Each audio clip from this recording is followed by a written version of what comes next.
respect. Sincèrement, respect. Je suis agréablement surpris. Je suis vraiment agréablement surpris des performances de Ferran Torres aujourd'hui. Vraiment. Aujourd'hui, je ferme ma bouche. Rien à dire de négatif. Il a souvent l'habitude de me taper sur les nerfs parce que ses performances sont souvent médiocres. Mais aujourd'hui, il faut le dire, il a été excellent. Vraiment excellent. J'ai même regretté qu'il n'ait pas marqué. Vraiment pour vous dire de quelle manière je l'ai trouvé bon. Ok. Donc généralement, je me demande pourquoi il est sur le terrain. Mais aujourd'hui, je n'avais qu'un seul souhait, excepté le fait de gagner, de faire un clean sheet bien sûr, c'est de le voir marquer. Vraiment, j'ai vraiment souhaité de tout mon cœur que de voir Ferran Torres marquer. Bref, ça n'a pas suffi. Il n'a pas marqué, mais il a réalisé un très très bon match. Et ce n'est pas pour rien qu'on a nommé homme du match. Vraiment, c'est largement mérité. Alors qu'en première période, le match était quand même incertain, il faut l'avouer. Pendant les 25 premières minutes, on va le dire ainsi, il y avait vraiment de l'incertitude. Mais vous savez, en Espagne, on est déjà habitué avec ce style-là. Donc, on arrive à imposer notre jeu, bien évidemment. Mais les adversaires, on va dire, résistent un tout petit peu pendant le début du match. Ok, c'est pas grave tant qu'on ne prend pas des buts. En tout cas, ça ne me pose aucun problème. Ce que j'aimerais juste, c'est qu'on puisse faire la même chose en Europe. C'est vrai que ce n'est pas pour aller en besogne, mais en Europe, on arrive quand même à faire de meilleures performances en termes de position et d'attaque, mais on prend quand même des buts. Il suffit de voir notre dernier match où on a pris 2 buts d'un seul coup. Ok, donc défensivement, c'était parfait, il faut le dire ainsi, en termes de buts, en termes de clean sheet bien sûr. Mais il y a eu énormément de défauts, particulièrement en seconde période, mais nous allons y revenir plus tard. Donc en première période, on a quand même galéré pour faire la différence. Il a fallu que Ferran Torres... C'est même bizarre de le dire. Hein. Il a fallu que Ferran Torres vraiment prenne sur lui toute l'équipe. Il a vraiment été cet homme-là qui a vraiment fait la différence parce qu'on ne voyait pratiquement pas les autres. Il faut le dire, Lewandowski et autres. Ouais. Ils étaient pratiquement tous éclipsés. Il y avait des actions, ok, mais ce n'était pas des actions très dangereuses. Mais Ferran Torres a éliminé pas mal de joueurs. Il y a un moment, il m'a même fait penser au GOAT. Vraiment, je suis surpris. Tellement surpris.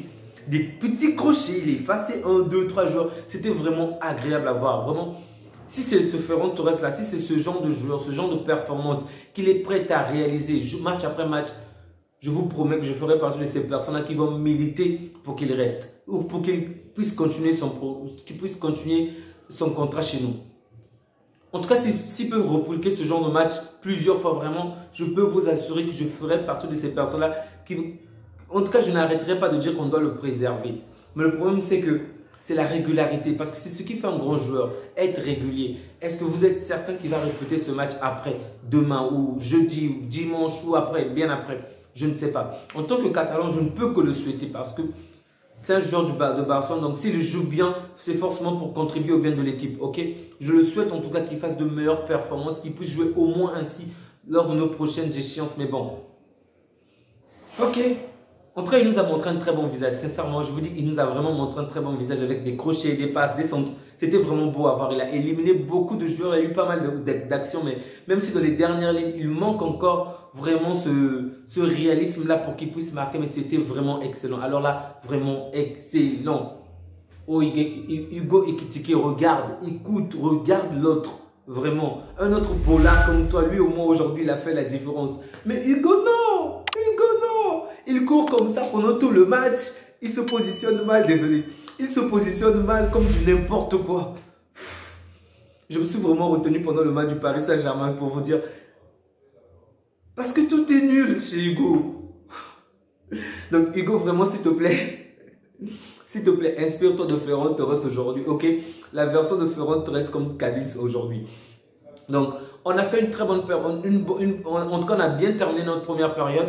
Ok, une fois qu'on menait au score, en deuxième période, il faut le dire, Xavi a plutôt joué dans le sens de... c'est plutôt projeté pour le match à venir, donc le jeudi. Donc, étant donné qu'on a énormément de blessés, il fallait déjà remplacer certains joueurs. Par exemple, ceux qui ont obtenu des cartons jaunes, il fallait sortir Lewandowski, il fallait sortir Frenkie de Jong, en tout cas pour les prochaines échéances et autres. Donc, la deuxième période... on n'a pas été bon. Sinon, la chose intéressante que j'ai peut-être trouvé, c'est simplement le jeu technique de Ansu Fati. Vraiment, il était magnifique à voir en termes de jeu. Vraiment, on a vu un tout petit Neymar, ok? Vraiment, le contrôle, la manière dont il effaçait les joueurs, mais lui aussi, il manque encore de réalisme dans les dernières lignes. Donc, ensemble, je pense que ce match-là, c'est vrai qu'on a réalisé un nouveau clean sheet, ok? C'est une très bonne chose. Ter Stegen a fait un très bon match, c'est une très bonne chose. Mais on a vu énormément de failles défensivement. Ok, ça peut se comprendre parce que vraiment, une fois qu'on menait au score, on s'est déjà projeté pour le jeudi. Il suffisait de voir l'attitude des joueurs pour le comprendre.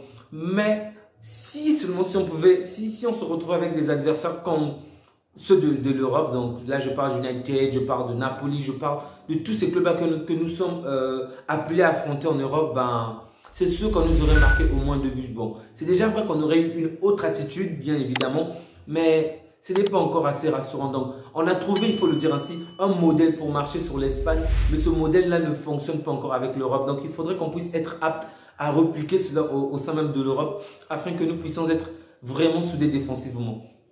On voit de très bonnes choses, de très belles choses. Ça, c'est déjà une évidence en Espagne. Mais on espère juste que nous allons garder la même lancée en Coupe d'Europe. Donc, les deux clubs se sont déjà lancés un petit clin d'œil pour le jeudi parce que, comme vous le savez si bien, United a gagné aujourd'hui 3 buts à 0 et nous, on vient de battre 2 buts à 0. Ok, donc pour United, Leicester, il n'a pas vraiment été dominant, n'a pas vraiment montré un quelconque visage intéressant, tandis que de notre côté, Cadix a juste été excellent. Ils ont même marqué 2 buts qui ont été rejetés. Donc, pour vous dire qu'on a peut-être eu un adversaire plus imposant, mais bref. Les deux équipes, je sens que c'est déjà une confrontation à distance. Et j'ai hâte qu'on puisse, du moins j'ai hâte d'assister au match du jeudi en espérant qu'on puisse les écraser bien évidemment. Donc, on va s'arrêter là. Donc, c'était le dernier match de la soirée. Vraiment, merci à vous qui avez suivi toutes les vidéos de A à Z. Ça me fait énormément plaisir. Merci à vous qui continuez à vous abonner, à vous qui partagez, à vous qui likez. Ça me touche, ça me va droit au cœur vraiment. C'est grâce à chacun de vous que cette communauté ne cesse de s'agrandir. Je le dirai encore et encore et encore et encore. Merci. Ferran Torres nous a épaté aujourd'hui. Donc, ça mérite même des likes. Non, sincèrement, je suis vraiment agréablement surpris. Ça me fait tellement plaisir de le voir jouer ainsi. Ça m'a juste cloué. Vraiment, rien à dire. Rien à dire. J'aimerais parler d'autres joueurs qui ont été excellents comme Koundé, par exemple. Je l'ai plutôt trouvé bon, ok. Donc, on voit bien que c'est le poste qu'il désire prendre. Bon, déjà, Arrojo, là-bas, et Arrojo, c'est le maître. Mais on a vu un excellent Koundé, particulièrement en première période. On a vu de très bonnes lancées donc, de Baldé. Il s'est vraiment projeté en avant. Il a fait de bonnes choses, même si lui aussi, il manque vraiment en termes de finition. Ou dans les dernières lignes, on a quand même pêché. On a quand même vu Frenkie de Jong commettre pas mal de fautes, principalement en termes de passes, mais surtout en deuxième période, mais réaliser un très bon match. En tout cas, ensemble, il y a eu de très bonnes choses. Mais il faudrait qu'on fasse la même en fait, il faut qu'on fasse mieux encore face aux équipes européennes lors de notre prochaine confrontation. Donc, je suis plutôt je suis plutôt satisfait du résultat et j'espère juste que Xavi va trouver de meilleures combinaisons pour pouvoir contrer Rashford, Sancho, Weghorst et bien les autres pour le prochain match. Donc, on reste ensemble parce que le mardi, on a un très bon match contre un très grand match de Ligue des Champions entre le Real de Madrid et Liverpool.